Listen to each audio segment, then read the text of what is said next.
Hello guys and welcome back to the channel. In this video, I'm going to show you how to use Cash App Afterpay while shopping at a physical store. So let's get started. Begin by opening the Cash App on your phone and signing into your account. Before heading to the checkout, make sure your Afterpay account has already been connected to your Cash App profile. Once the connection is set up, you can check within Afterpay to see whether the store you're visiting supports in-store Afterpay payments.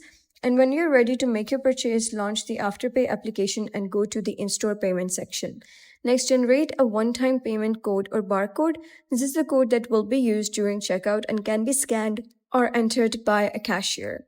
Before creating the code, Afterpay will display your available spending amount along with a summary of the installment plan, allowing you to review the payment details before proceeding.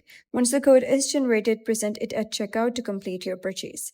And that's it for today's video. If you found this video helpful, please consider subscribing and leaving a like. It really helps me out, and I'll see you next time.